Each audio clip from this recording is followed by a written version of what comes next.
tied to a wagon wheel in the street. How many men just stood and watched? Not one knew that Drifter would change everything, because not one of them knew he was a legendary gunslinger with a reckoning of his own to settle in Barrows Creek. Her name was Temperance Boyd, Tempeh, to what family she had left in this world, and on that raw October morning in the autumn of 1881, in the high silver country of Colorado Territory, she stood roped to the spokes of a freight wagon in the middle of Barrows Creek's only street. Her wrists were lashed above her head to the iron rim of the wheel, her ankles bound to the hub below, and the ropes had already rubbed her skin raw by the time the sun cleared the ridge.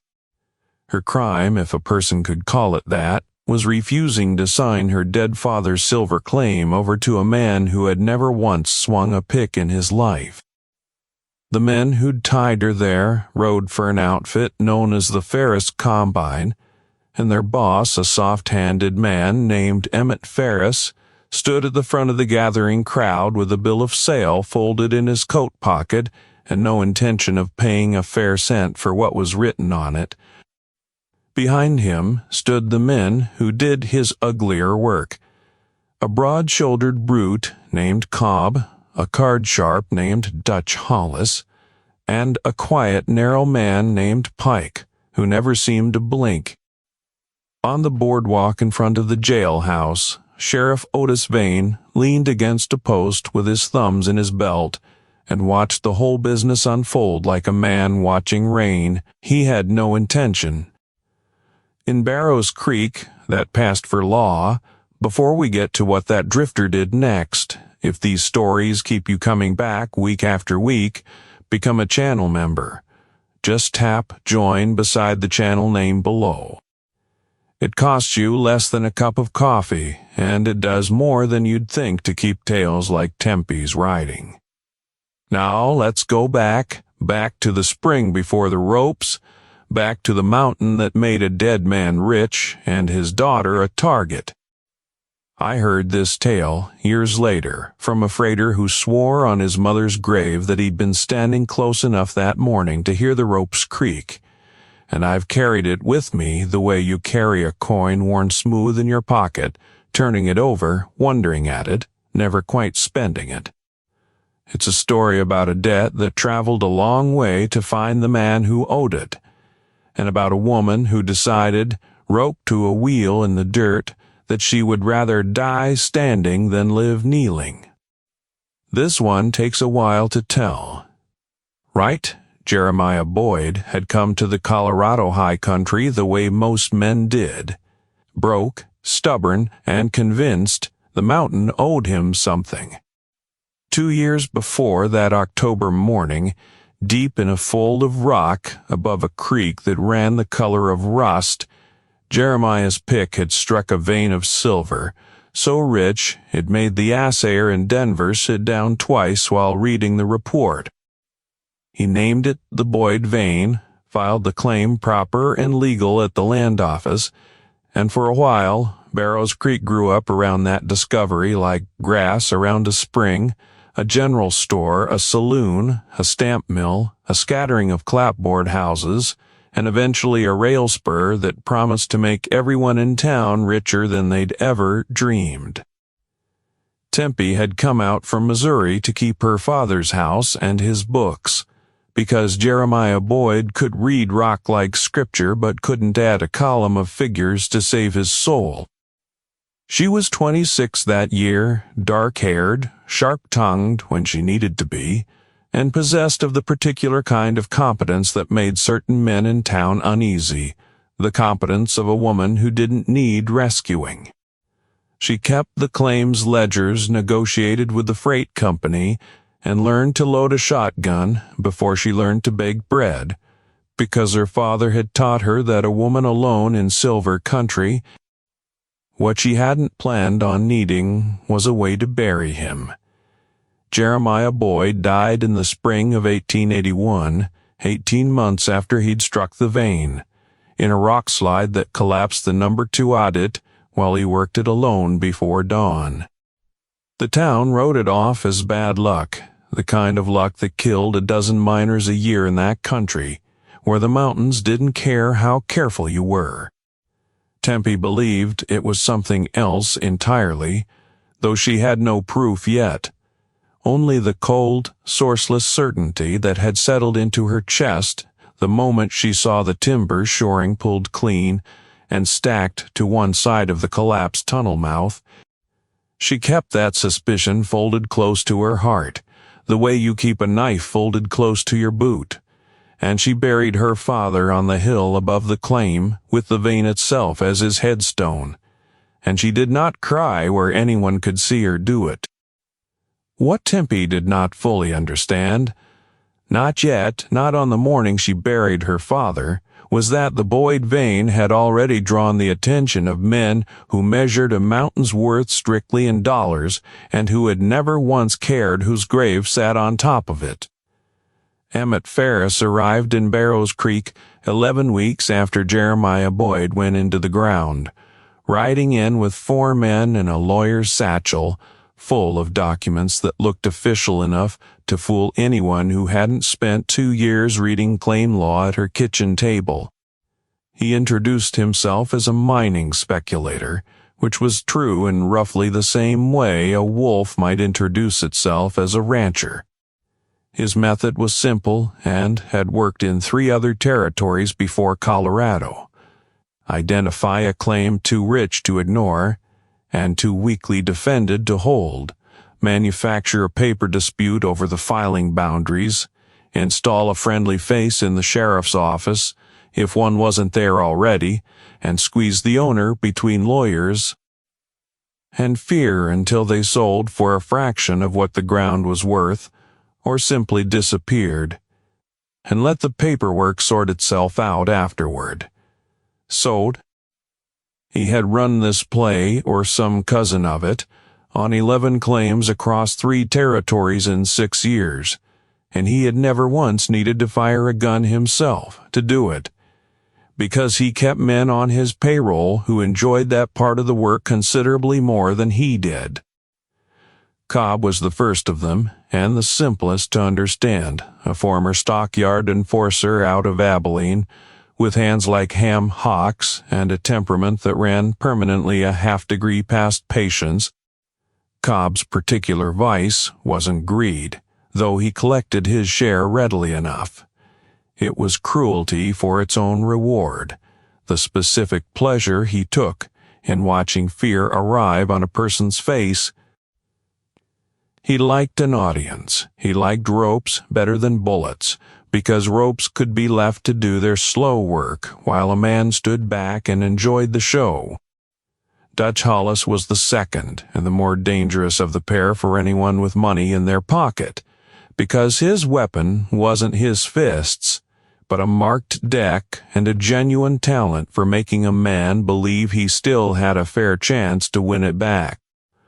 Hollis ran the card tables in the Silver Dollar Saloon on Ferris's behalf, bled newcomers of their savings within a week of arrival, and then quietly handed them work paying off the debt, work that, more often than not, meant standing watch outside somebody else's claim at midnight with a rifle they'd never wanted to own.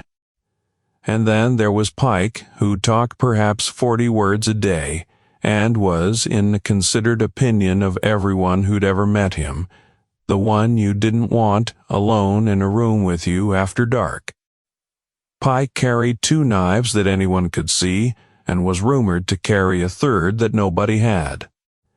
His vice, if you could call it that, was simply the absence of anything resembling mercy, no cruelty in it the way Cobb had cruelty, just a flat, business-like willingness to finish whatever job he'd been handed, however that job needed finishing.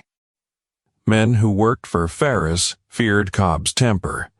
They feared Pike's silence a good deal more.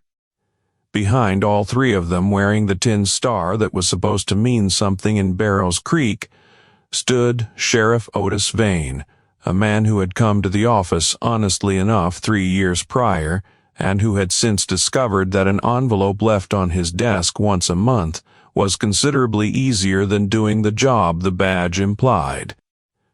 Vane didn't ride with Ferris's men. He didn't need to. He simply looked the other direction at the correct moments, filed the correct paperwork whenever Ferris's lawyer requested it, and convinced himself, as men in his position generally do, that he was keeping the peace by not making things worse.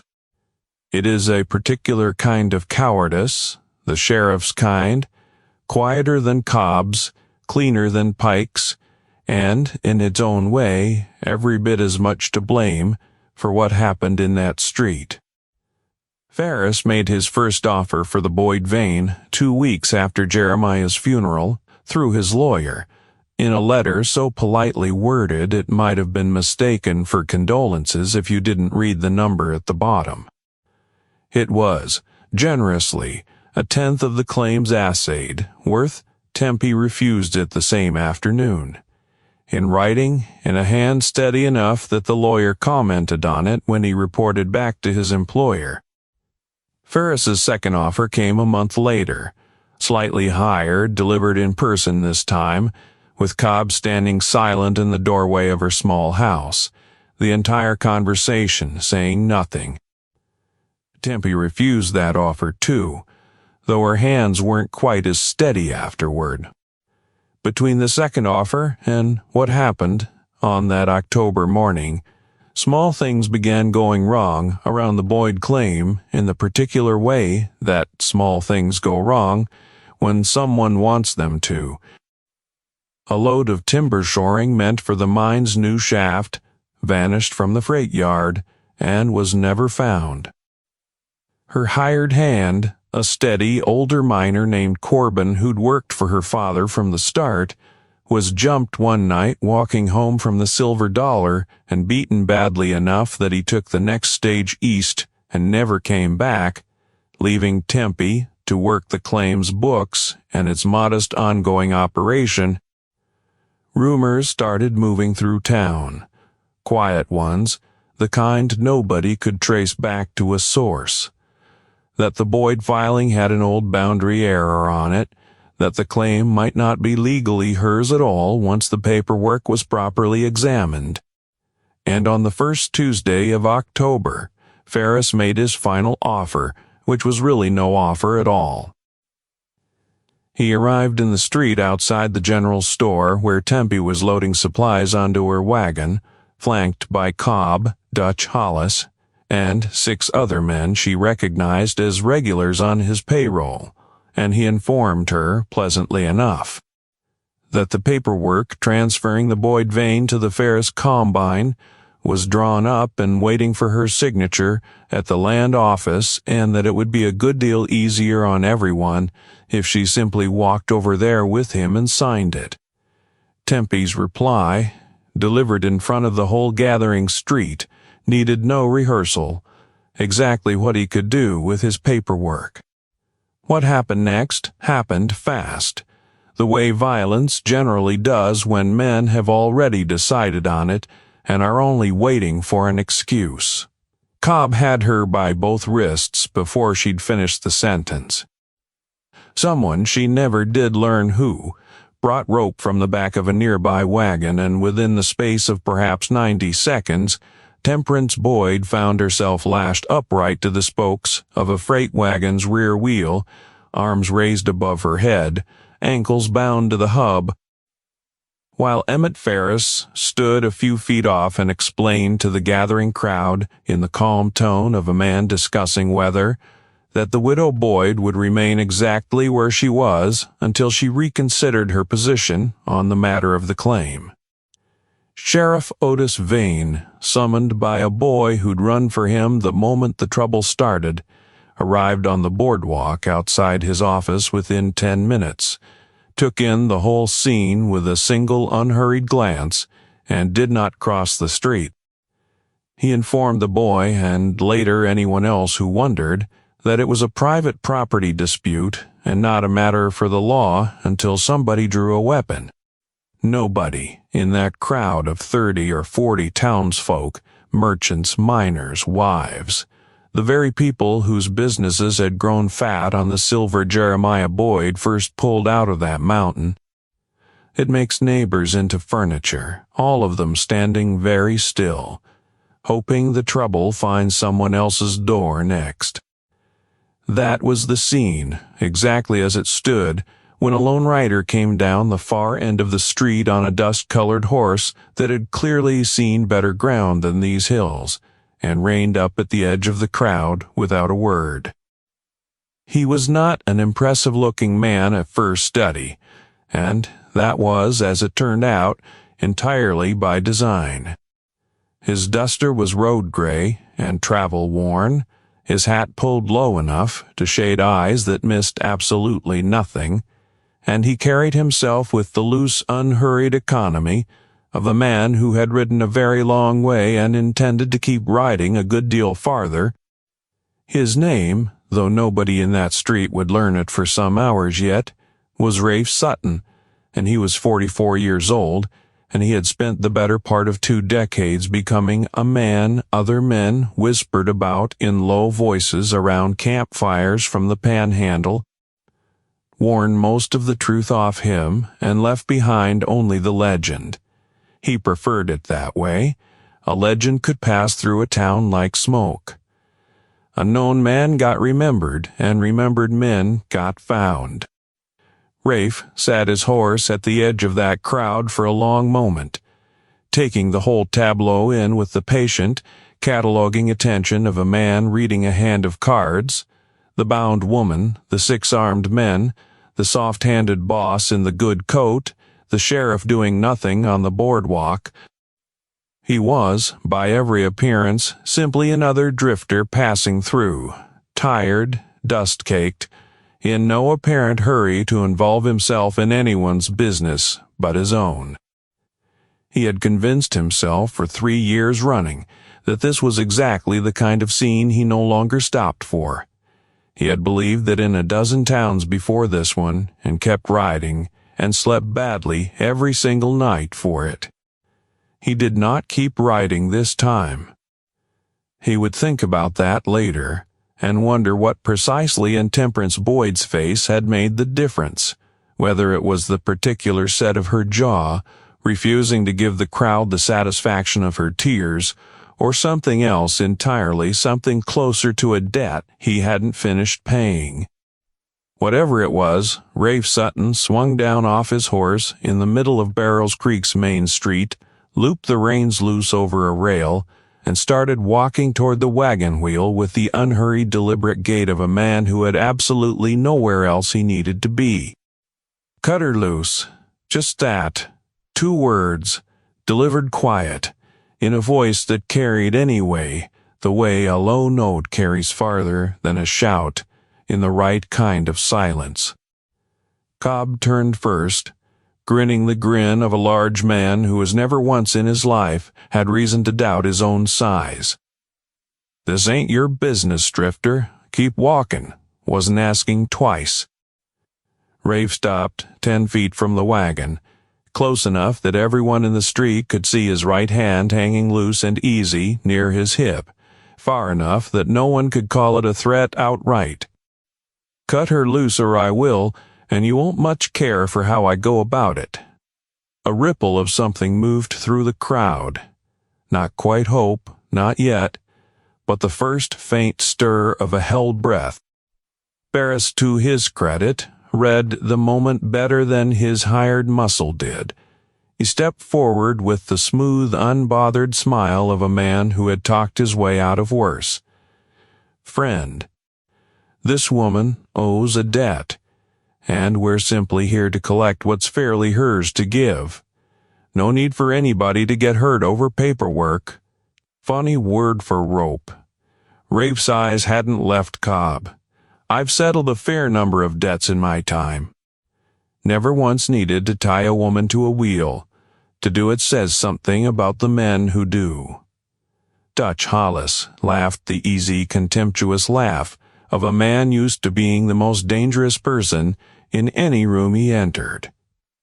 "You hear this, Cobb? Fella's got opinions.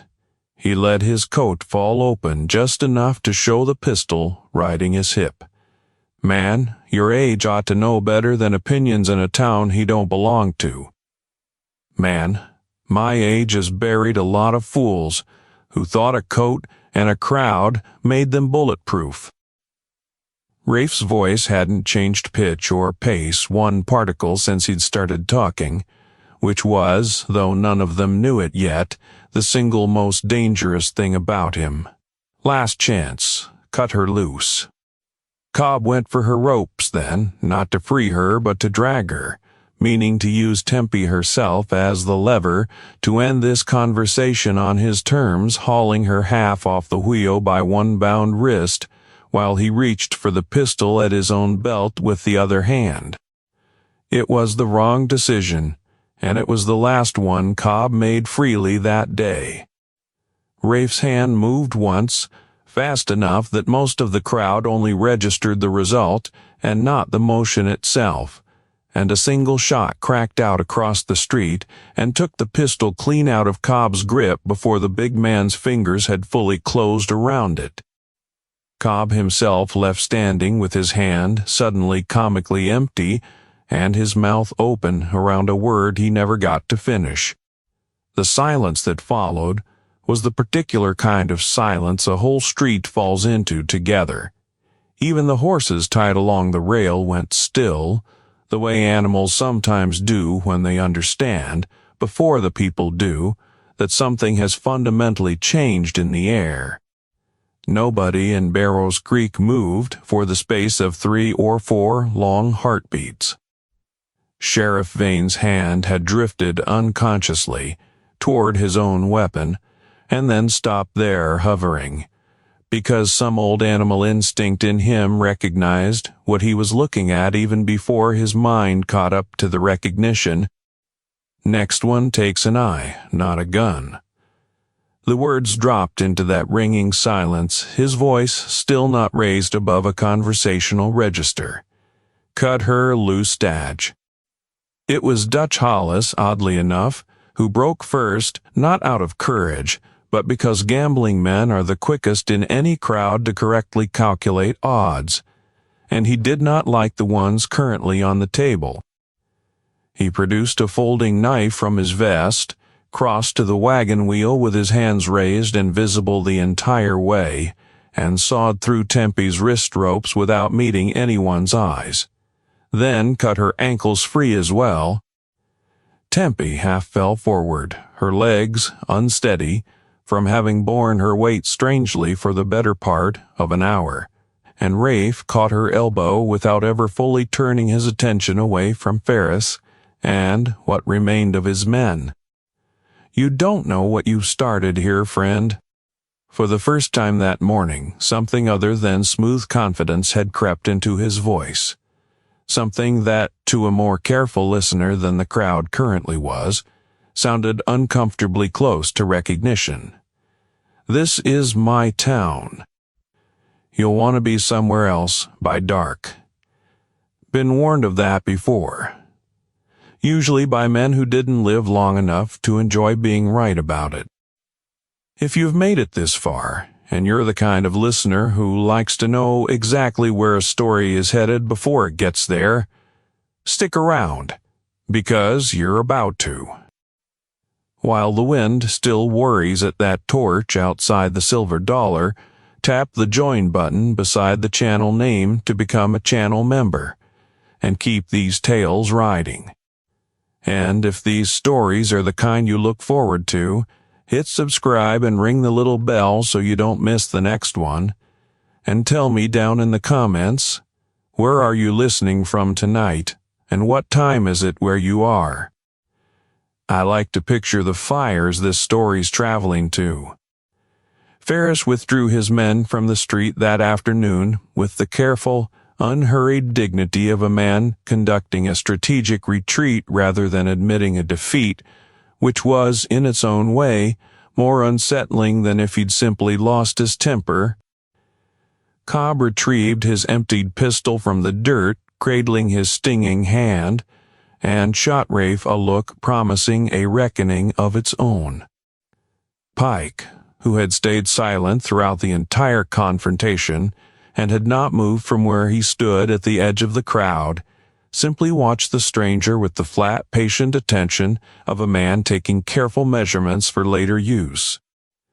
It was old Deacon Whitlow, who ran the mercantile and had lived in Barrows Creek since before there was a Barrows Creek to speak of, who finally put into words what half the crowd was already thinking once Ferris and his men had cleared the street and the ordinary business of the town had begun. Mr. Deacon approached Rafe with the wary respect of a man who has just watched something extraordinary and isn't entirely sure it's finished happening. You know who you just faced down. Man in a good coat with too many friends, Rafe said, same as most towns. That's Emmett Ferris, come up from the Kansas territories, they say 3-4 years back. But you, Deacon squinted, tilting his head like a man trying to place a half-remembered tune. You're familiar, too. Seen your face somewhere. A paper, maybe, or a dime novel? He snapped his fingers suddenly, eyes widening. Sutton, Lord above, you're Sutton. The one from Two Forks, wad. A murmur went through the rebuilding crowd at the name, the particular murmur of people recognizing, all at once, that the story they just watched unfold in their own street was bigger than their street. Quiet at all in the wider world beyond Barrows Creek, he was, by the accounts that had traveled ahead of him for years now, one of the deadliest and most quietly legendary gunslingers left riding the frontier, a man whose name had already outrun the man himself in 3 territories. Tempe. Still catching her breath, still rubbing feeling back into wrists striped red from the rope, look at the stranger who'd just saved her life with an entirely new kind of attention. Sutton. She turned the name over, testing it. Is that true? What they're saying depends what they're saying. Rafe finally holstered the pistol he'd drawn only once, and it seemed to Tempe that some of the tension went out of the street with it, as though the whole town had been holding one collective breath since Cobb reached for his gun. Mostly it's exaggerated. Stories get bigger every time they're told, same as fish. They're saying you ended the Callaway Raiders single-handed at Two Forks, up in the Nebraska country 6 years back. 12 men, they say. Something moved across Rafe's face then, brief and controlled but not entirely hidden, the particular expression of a man being asked to revisit a room he'd spent a long time trying to keep the door shut on. Wasn't 12. His voice stayed quiet enough that only Tempe and Deacon, standing close by, caught it. And it wasn't single-handed, and it wasn't the win the stories make it out to be. He looked off down the street in the direction Ferris and his men had gone, and something in his gaze sharpened, the way a man's gaze sharpens when a familiar shape emerges unexpectedly from an old fog. Ferris, half to himself. Emmett Ferris, I know that name. You know him. Curiosity sharpened her voice. Knew a man who rode with the Callaway outfit going by a different name back then. Softer hands. Even in those days, always let other men do his killing for him while he counted the money after Rafe's jaw had gone tight. In a way it hadn't been even during the standoff at the wagon wheel. If it's the same man, then I didn't finish what I started at Two Forks after all, man. Like that doesn't just walk away from a burned outfit and turn honest 60 miles down the road. Same old game, new name on the deed. Tempe studied him for a long moment, this travel-worn stranger, who had just, by all appearances, walked into the single worst morning of her life, and turned it around with 2 words and 1 shot, and who now stood in her town's dusty street looking like a man who had just discovered an old wound hadn't healed as clean as he believed. Then it sounds to me, slowly, like you and I have got the same enemy for two very different reasons. Mine's a mountain. What's yours? Rafe didn't answer that question in the street in front of Deacon Whitlow and the rest of the town's curious eyes, and Tempe was wise enough, even in her exhaustion, not to press him for it there. But she did the only thing that made sense to a woman who had just watched a stranger risk his life for hers. Without being asked, she invited him to supper, and to a bed in her barn if he wanted one, and Rafe Sutton, who had told himself for 3 years running that he no longer let himself get tangled in other people's troubles, found himself, and, somewhat to his own surprise, accepting. The full accounting of Rafe Sutton's history with Emmett Ferris came out slowly over the several evenings that followed, in the particular unhurried way that a man tells you the truth about himself only once he's decided you've earned enough of it to be trusted with the rest. Tempe didn't press. She learned, tending her father's mine and her father's grief in equal measure over the past 2 years, that some stories come out on their own schedule or not at all, and that pushing at a locked door rarely does anything but jam the hinge worse. It came out, in pieces, over coffee on the porch and over the sound of her hammering fence rail back into place, where Ferris's men had knocked it down out of pure spite the week prior.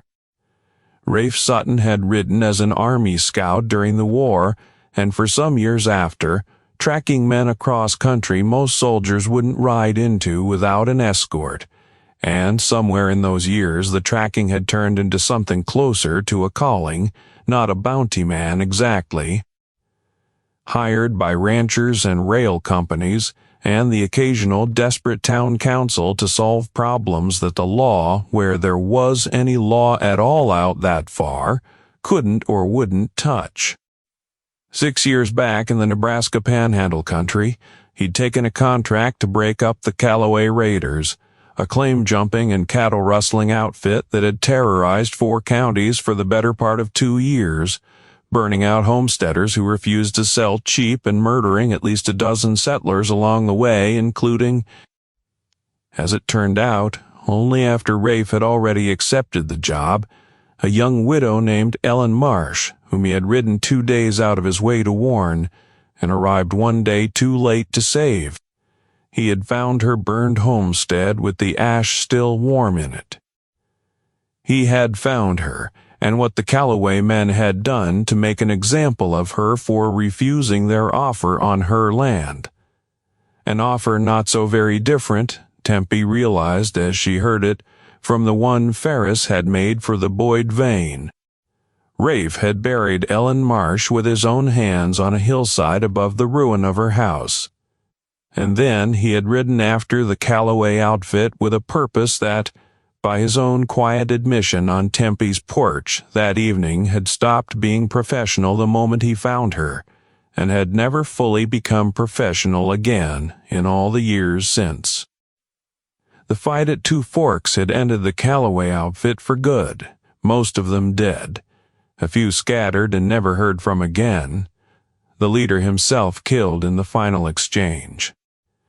But in the confusion of that last chaotic fight, in the smoke and the dark, 3 or 4 riders had broken off and vanished into the hills before anyone could account for them properly. And Rafe had spent the following weeks combing the territory for stragglers without ever fully closing the ledger in his own mind. He had convinced himself eventually that it was close enough to finished. He had ridden on the way he always rode on, and let the guilt of Ellen Marsh settle into the same permanent ache that every unfinished job leaves behind in a man who takes his work as seriously as Rafe Sutton did. I think Ferris was one of the ones who ran. He offered it to Tempe on the 3rd evening, watching the last light go copper over the western ridge. softer than the rest of that outfit even then, never did his own killing, just counted what the others took, and pointed them toward whatever came next. If it's him, then he learned the wrong lesson from watching his own gang die around him. Learn to keep his hands cleaner, hire better men to hold the rope so his own never has to touch it. He turned the coffee cup slowly in his hands, not drinking from it. I convinced myself Ellen's account was closed when 2 forks was over. Looks like I was wrong about that. Looks like it followed me 2 territories in 6 years, and it's sitting in your town wearing a different name and a better coat. So finish it. Tempe said it simply, the way a person offers a thing they've thought carefully about beforehand. You're here, he's here. Finish what you started. It's not that simple anymore. You're in the middle of it now, too. Whatever I do to Ferris, I do it in your town, on your ground, and it doesn't end clean unless we do this together and do it right. I've watched good intentions get people killed before, moving too fast on a debt that's owed to them personally instead of a fight that's owed to everyone standing in it. We do this careful, or we don't do it at all. Tempe considered that for a long moment, looking out at the dark shape of the hills where her father's mine sat quiet under the stars, still hers, still worth killing over. Then, teach me careful. Because I am done being the one standing, tied to a wheel, while other people decide what happens to my life. If Ferris comes back, and he will come back, you and I both know that, I intend to still be standing when it's over, and I intend to have had a hand in making sure of it.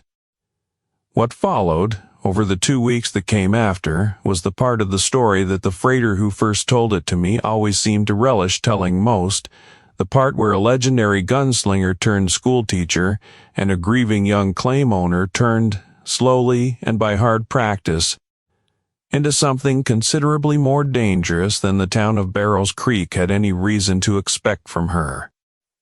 Rafe started her on the basics behind the barn, out of sight of the road, because a claim-jumping gang that saw a woman practicing with a rifle would only accelerate whatever they were planning next. He taught her to load fast in poor light, to sight down a barrel without flinching at the report, to understand the particular geometry of cover, which walls stopped a bullet and which merely looked like they would. He taught her that the space between deciding to shoot and actually shooting was the most dangerous stretch of ground in any gunfight, and that hesitation killed more people than bad aim ever did. Tempe, it turned out, had her father's steady hands and her own considerable stubbornness, and within a week she was putting rounds into a fence post target with a consistency that surprised them both.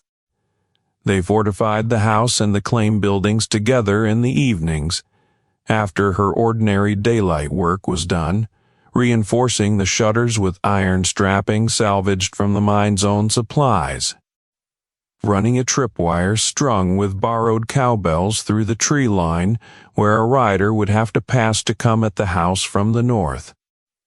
Rafe had done this kind of work before, in other towns, for other people who'd needed defending, and there was a grim practiced efficiency to the way he laid it all out, not the work of a desperate amateur throwing up whatever barricade came to mind, but the careful architecture of a professional, exactly where an attacking force would come from, and exactly how to make that approach cost them more than they expected to pay.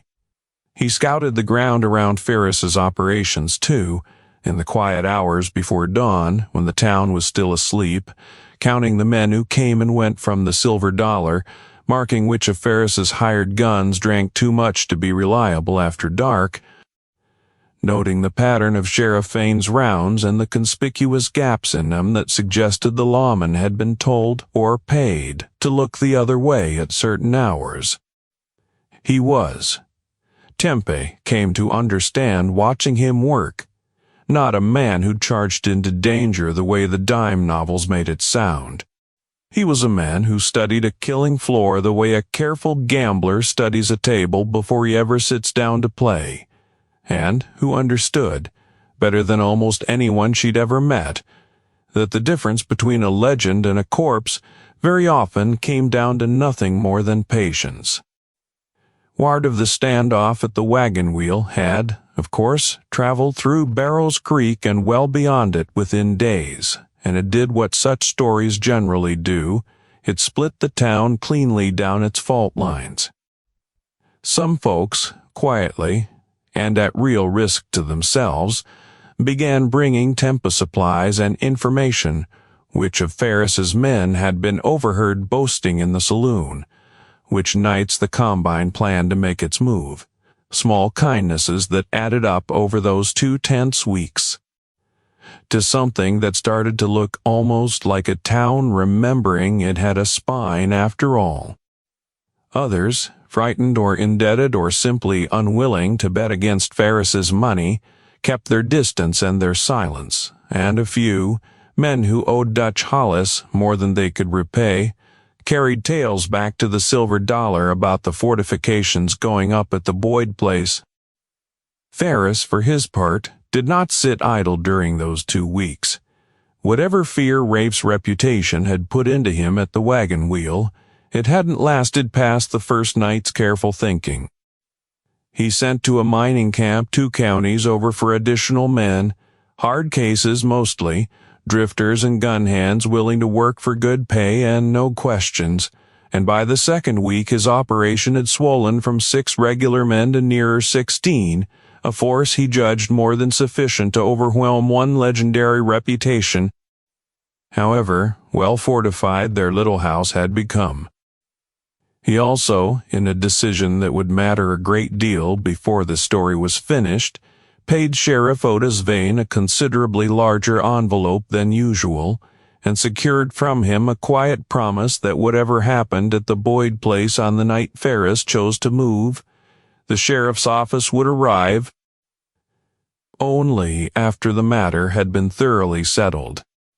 The attack came on the 14th, night after the wagon wheel, under a moon thin enough to give the riders cover, but not so thin that Rafe's watching eyes, positioned in the loft of the barn with a clear line down the north approach, missed the first riders threading through the tree line just past midnight. "They're coming." His voice stayed quiet, aimed at Tempe, who was already awake and dressed, and had been for the better part of 2 hours, unable to sleep with the particular certainty that had settled over the whole property.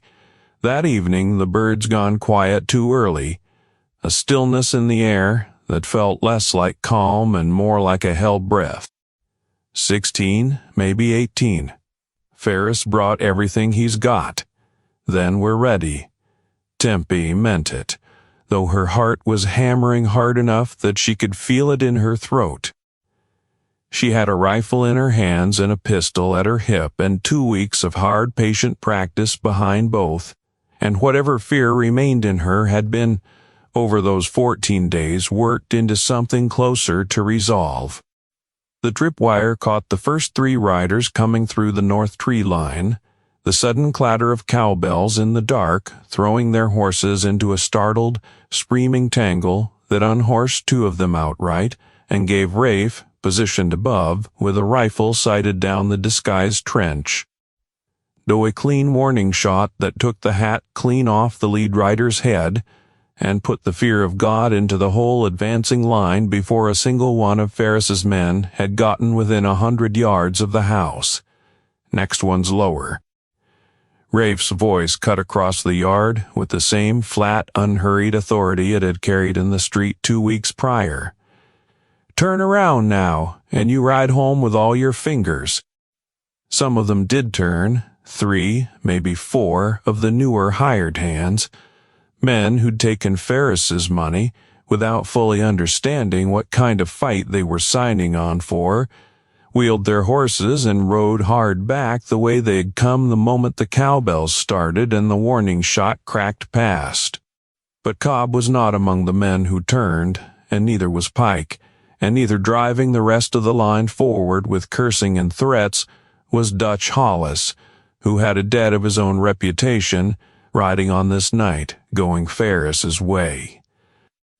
What followed was the kind of running, close-quarters fight that the freighter who passed me this story always slowed down to tell carefully, the way a man slows down crossing dangerous ground. Rafe, working the loft window, moving position after every second or third shot, the way a professional does to keep from ever being pinned in one place, long enough to be flanked, taking down 2 more riders with careful disabling shots to arm and leg. Rafe Sutton held to the same code that had kept his conscience just barely intact through 15 years of this work.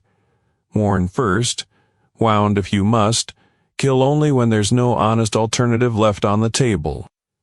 Tempe held the house's east window. The approach Rafe had judged second most likely and had fortified accordingly. And it was there, in the smoke and noise and terrible clarity of her first real gunfight, that Cobb came at her directly. Having circled wide around the main assault, specifically to settle the score of his humiliated pistol and his stinging pride from 2 weeks prior, kicking through the reinforced shutter with a strength that nearly tore it from its hinges. Filling the doorway of her own home with his considerable bulk, and a raised revolver, and a grin that had nothing of mercy left in it at all. Tempe did not freeze. 2 weeks of Rafe's patient, relentless drilling had built something into her hands, and her breathing that fear in that final second could not override. She brought her own rifle up in the same fluid motion she'd practiced 100 times behind the barn, the shot taking him high in the shoulder and spinning him back through the broken shutter, and out into the yard where he went down hard and did not get up again, though he would, as it turned out, live to stand trial for it later.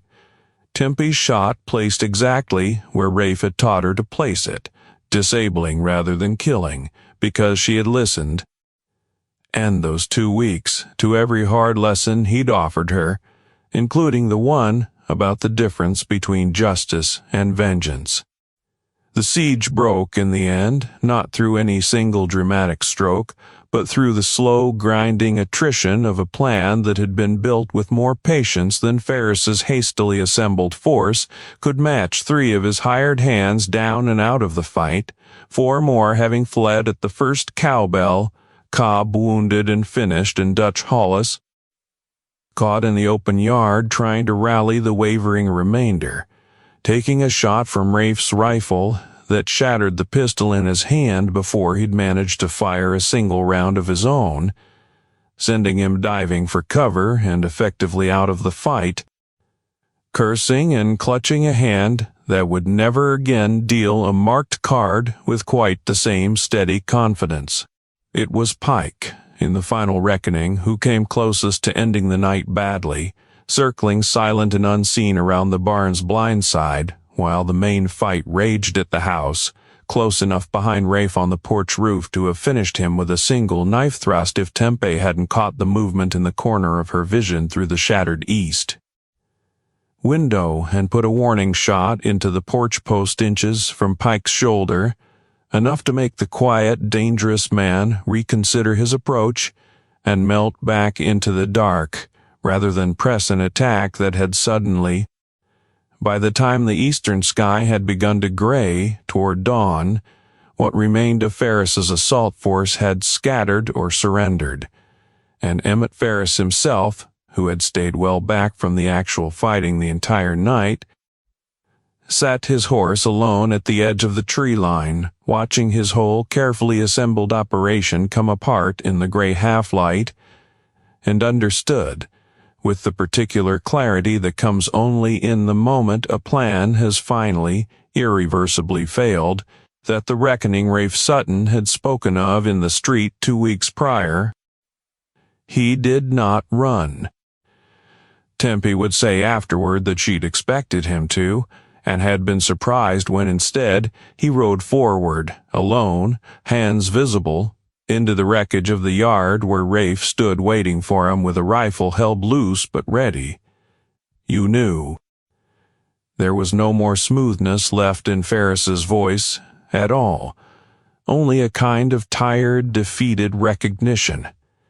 At Two Forks, you knew my face even then, didn't you, under the other name? Didn't place it clear till your man Deacon spoke your name in the street. But some part of me knew something the moment I saw you standing over that wheel. Some old debt recognizing itself, he didn't lower the rifle. Ellen Marsh. That name mean anything to you? Something crossed Ferris's face then, not quite guilt, Tempe thought, watching from the porch with her own rifle still in hand, but something adjacent to it. The recognition of a man forced to look directly at a piece of his own history he'd spent 6 years successfully not looking at. The widow, up in the Panhandle country. He was quiet a moment. That wasn't my doing.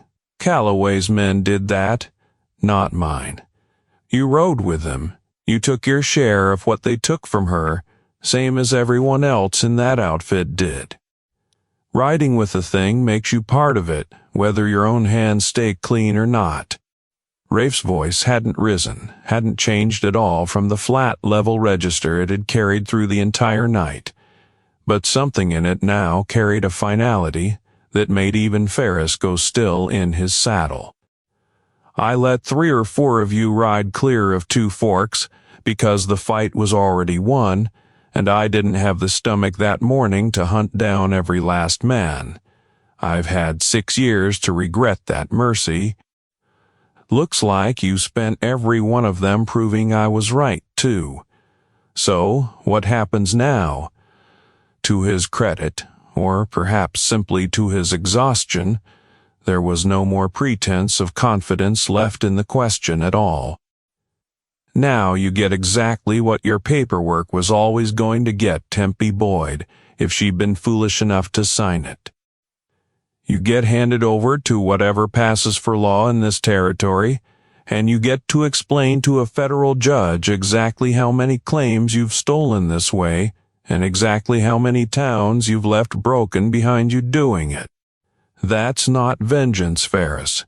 That's just the account finally getting balanced. It was at that precise moment, with the dawn light fully up over the ridge and the yard littered with the debris of a fight that had, against every likely odds, gone the widow's way, that Sheriff Otis Vane finally arrived, riding in at a careful, unhurried pace that made it entirely clear he had timed his arrival to occur well after any danger to his own person had safely passed, exactly as Ferris had paid him to do. He took in the scene, Ferris disarmed and cornered, Cobb wounded and moaning in the dirt, Dutch Hollis nursing a shattered hand behind an overturned water trough, Pike nowhere to be found at all, having apparently judged the whole enterprise no longer worth the risk somewhere in the last hour of darkness. And he opened his mouth to say something about restoring order, in the practiced tone of a man accustomed to arriving after the fact and claiming the credit anyway. Don't.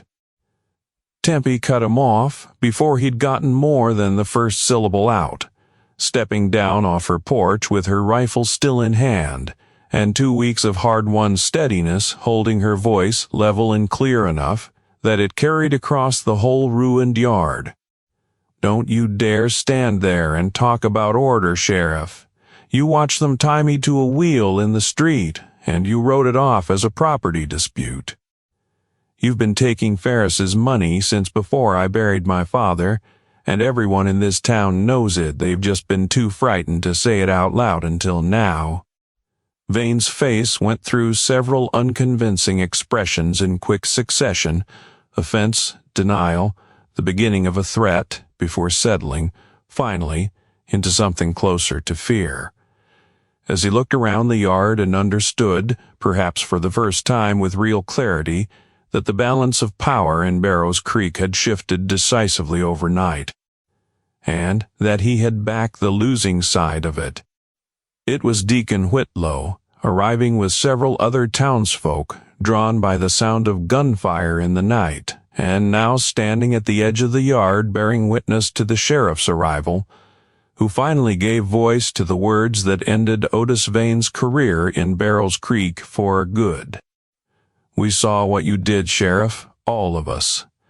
Standing on that boardwalk, doing nothing while a woman was tied to a wheel in broad daylight. There's a territorial marshal's office 2 days' ride from here, and I expect a good many of us are about to have quite a lot to tell him. Sheriff Vane did not put up a fight. Men of his particular temperament rarely do. Once the crowd that had always been the true source of their power finally, collectively, decides to withdraw it. He was relieved of his badge that same week by the arriving territorial marshal, along with Emmett Ferris, Cobb, and Dutch Hollis, all four of them bound over for trial on charges that ranged from fraud and extortion to conspiracy in the death of Jeremiah Boyd, once a careful examination of that collapsed mine shaft conducted this time by an honest inspector sent from the territorial capital, confirmed exactly what Tempe had suspected from the first cold morning she'd stood over the wreckage of the No. 2 adit. Pike was never found. Some said he rode north into the mountains and was never heard from in the territory again. Others said the mountains simply kept him, the way mountains sometimes do with men who've spent their whole lives making themselves hard to find. The Boyd Vane, freed at last from the shadow that had hung over it since the day Ferris first rode into town, prospered honestly under Tempe's continued ownership, and within a year she had used a portion of its considerable profit to fund a proper schoolhouse for Barrows Creek, a decision that struck some in town as an odd use of silver money, until she explained plainly that her father had always believed a mountain's worth was measured by what it built for people still living, not by what it buried alongside the dead. Rafe Sutton stayed through the trial, and through the difficult, grinding weeks of testimony and territorial paperwork that followed, standing beside Tempe, through all of it not as a hired gun any longer but as something closer, to a steady, watchful friend, and it did not escape the notice of the town, or of Tempe herself. That something had grown between the two of them over those weeks that ran a good deal deeper than gratitude. Neither of them ever put it into words directly, not in so many words. Rafe Sutton was a man who had spent 2 decades learning that attachment made a target of anyone standing near him, and Tempe Boyd was a woman who had just spent a year burying her father and fighting for her life, and wasn't entirely certain her heart had room yet for anything beyond simple survival. What passed between them instead was quieter than romance and, in its own way, more durable, a mutual, unspoken understanding that each of them had been, for the other, the reason the worst morning of their lives had not also turned out to be the last. He rode out of Barrows Creek on a clear morning in early spring, 6 months after the wagon wheel, with the schoolhouse half built behind him and the Boyd Vane running clean and honest under new management Tempe herself had installed. She walked with him as far as the edge of town, the same street where it had all begun, and neither of them said very much, because there wasn't, in the end, very much that needed saying between two people who had already said the truest things to each other. "You'll be all right. Not quite a question. I already was, before you got here. You just made sure I got the chance to prove it." She looked at him a long moment. "Where does a man like you go, once the debt's finally settled?" "Wherever the next one's waiting, I expect," he almost smiled, which for Rafe Sutton was very nearly the same as another man laughing outright. Man in my line of work doesn't often get to choose. But I'll tell you this much, Temperance Boyd, of every account I've ever closed, this is the one I'll carry easiest." He touched the brim of his hat, the closest thing to a farewell either of them was willing to attempt out loud, and turned his horse west toward whatever unfinished business the frontier still had waiting for him, and rode on, exactly the way he had ridden into 100 other towns before this one, leaving behind him a little more safety than he'd found, and asking, as always, for nothing in return.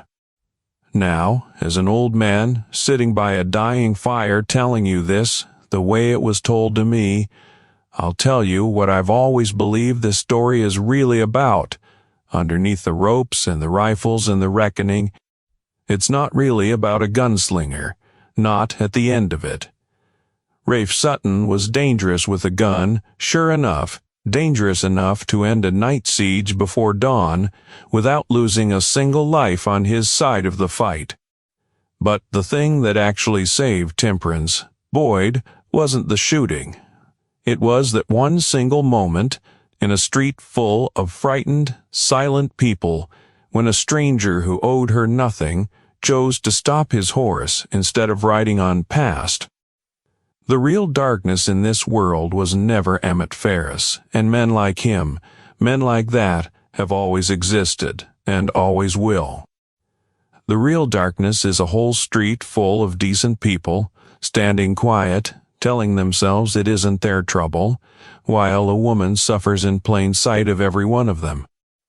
Your past may explain the man you've become, but it never has to define the man you choose to be from here forward. Rafe Sutton proved that twice over, once at Two Forks, and once again in a dusty street in Barrows Creek, but the very same thing, worn at different hours of the same hard day. Before you ride on tonight, tap join beside the channel name and become a channel member. It keeps this fire burning for the next story. If this tale of the widow and the wheel kept you riding along to the very end, I'd be obliged if you'd hit that subscribe button and ring the bell, so you don't miss the next one when it comes around the bend. Leave a word down in the comments telling me where you're hearing this from tonight, and if a town like Barrows Creek ever needed a stranger to stop his horse in your corner of the world too. This story, like all the best ones I carry, is a work of fiction, built in the old frontier spirit from the bones of the kind of true tales that used to travel town to town on a drifter's tongue long before anyone thought to write them down. So take it the way you'd take an old man's word around a campfire, with a grain of salt and an open heart, until our trails cross again. Partner, keep your powder dry and your soul a good deal more honest than the men who tied that rope.